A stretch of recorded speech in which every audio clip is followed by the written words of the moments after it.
This is Phil Martin, owner of the Martin Home Team, and this is the monthly market update for August 2022.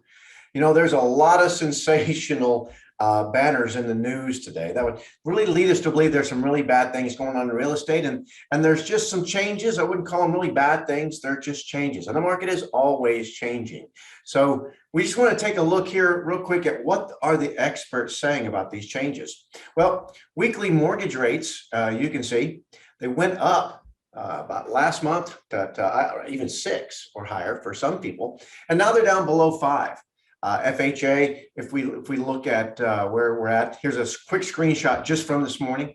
FHA 30-year fixed 5%. Now remember, when you go online and you're looking for rates, they always are assuming you have perfect credit and you put 20% down. So these rates could change and they could shift, and they do from lender to lender. But here's the real moral to this story. Interest rates are still lower where they're at today, and even at 6, that's lower than the average of 5 out of 10 of the last decades. So it's relative to the last couple of years, it seems high, but relative to the last 6 decades, it's still pretty darn low. Home prices. What are the experts saying about where the home prices are going to go from here? A lot of people are saying a lot of things. I think it's going to crash. Is it going to bottom out? Well, the experts agree. Prices are definitely cooling off. And you can see that Fannie Mae, Freddie Mac, National Association of Realtors, all the way down to the Mortgage Bankers Association, MBA, right here. Everybody has their forecast. And this is from June, July, August to the end of the year. And it still averages from where we started at 10.3, because we probably had about 15 until we had our shift. And now it's coming back down. So the experts agree it's cooling. It's not really going backwards. And one of the ways that we can see this shift is if we were to look at, I'm just looking at Collin County here, right? And this graph is real time. And this is the median sales price for the last year of homes in Collin County that sold for $425 or higher, just resales, right? And single family homes. You can see right now the median price is $617. Year on year and this is from July. So July on July, 21 to 22, there was a 10.7% increase, which is significant. Back here, it was even higher, right? But you could see this shift happened in about April, May.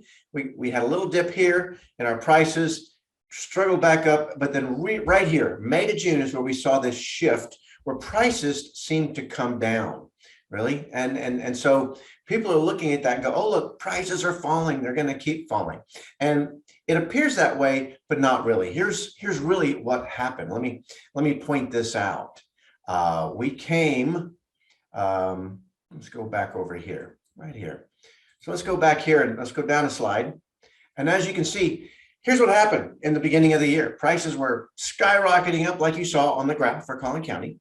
And then about May or June, this green line represents what happened, right? Because of inflation, recessions looming, interest rates going up, a lot of different factors. Just know this.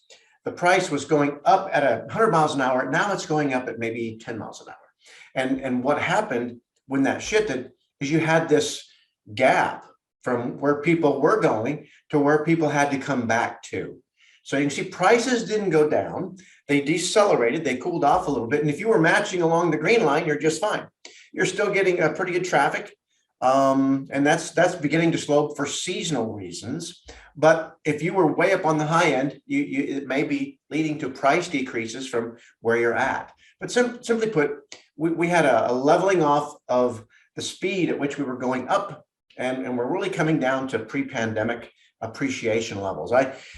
So if you were up here, we're really, what I see is we're indexing back to the sold prices of about May is where we're going to probably end up leveling off. That's still a couple $100,000 of equity for most people in this market. So we didn't go backwards by any stretch of the imagination.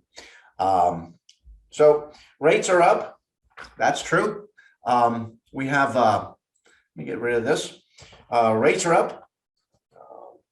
Inflation is up. There are less buyers on the market, right? Because the affordability is kind of going away from certain people's grasp.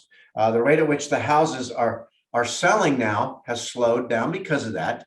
And because the rate at which they sell, they don't sell on 5, 7 days, they're selling in 25 to 35 days now all of a sudden, which means it's kind of like we have a little backlog, and it appears like there's more inventory, and there is, coming on the market. But we still have an imbalance, a large imbalance between buyers and sellers. There are many more buyers than there are sellers.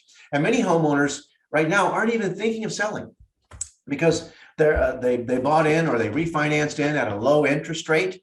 They're sitting on a ton of equity, and they don't have to sell. If they don't have to sell, they're kind of happy just owning real estate as it is because it's pretty good. So what is the impact now? So let's go back. Let's look at the impact of what's going on now in the market. And we'll come back over to this because I think this is interesting.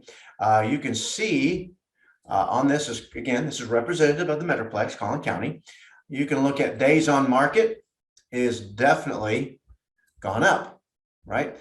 You can see that the month supply that we have down here, we have less than a month of supply, there's more houses on the market, i.e. There's less buyers. And also we're coming into, in August when school starts, it's a seasonal thing with real estate. There are less transactions that occur in certain quarters, certain periods than other quarters and periods. And we're kind of entering that. So you put that along with there's a midterm election coming up where we have consumer price confidence, which is way down. And all these things begin to affect the rate at which homes are bought. At some point, if people have to sell, they may appear like they're coming down on that price, but really in a larger scheme of things, they're really indexing back to the April-May timeframe. And that's where the profit expectation should be. And hopefully you're selling after owning your home for 3, 4, 5 years, and you're sitting on a couple $100,000 in equity. You can also see that the homes for sale are up significantly. But look at this. How many people are coming to see a house on average before it goes under contract? Back here in January of this year, we saw 37 people visits on average, and now we're looking at 11, which is a significantly lower number, and that's the median. So half are higher, half are lower. To see 4 or 5 people coming by in a 30, 40-day period might become the norm, which is what kind of the norm was for a lot of houses pre-pandemic. And so that's where we've come back to. Let's go over here and look back and look at the specific impact now. So what does all this mean if you're buying or if you're selling a house? What are the trends specifically? Well, if you're thinking of selling, you have a lot to think about. Same if you're buying, but specifically selling, because we're seeing sellers being more anxious about what they will buy before they sell. So they're not even telling people they want to sell. They're going out and checking out the buyer's market first. And so we have a solution for that, by the way. If that's your situation, give us a call. And a lot of folks are sitting on, like I said before, a great deal of interest, a great deal of equity and a low interest rate. So there's no pressure to sell. The days on market may have got longer, but a lot of sellers they're okay with that. And the buyer sometimes will come in and think, oh, the sky is falling, and they start bidding like the sky's falling and then get surprised when their offers aren't accepted, right? So it's going to take a little longer to sell. If you do have a deadline to sell, you want to start early and you want to start at a smart price. With rising inventory, you're going to have more competition, more other houses that people have to choose from. So staging and decluttering, professional photography, all of that becomes even more and more important than ever. And lastly, be patient if you have to sell. The people are being very impatient. The house doesn't sell in 5 days. We're going back to be patient. Give yourself a couple of months to get this thing done. So if you're thinking about, and of course that was if you were selling, but if you're thinking about buying, what's the buying impact? Well, there's less competition. So that means that there's probably less multiple offer situations. You're less likely to have to pay above list price. Some people still do, right? But you're less likely to have to do that because there's less competition. And people are beginning to price reasonably, indexing back, as I said, to the April-May timeframe. And if you're comfortable, if you can comfortably afford a mortgage, I would absolutely suggest that you consider that now, because rates are, as I said before, still relatively low in the market. And remember, how your purchase or sale goes, has everything to do with the agent that you have selected. So if you are simply just trying to figure all this out, because there's a lot of moving parts here, guys, and I understand that. Fortunately, we can help.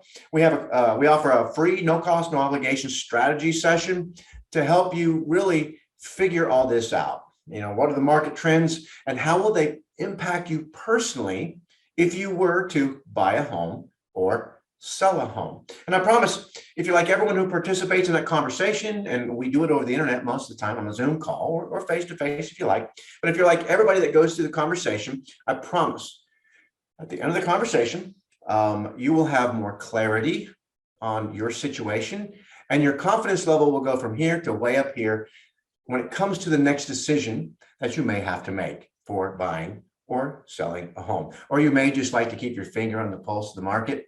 That's why we'll do this for anybody who asks, because we think it's important information. So I hope you enjoy your day. Give us a call, reach out if you have any questions.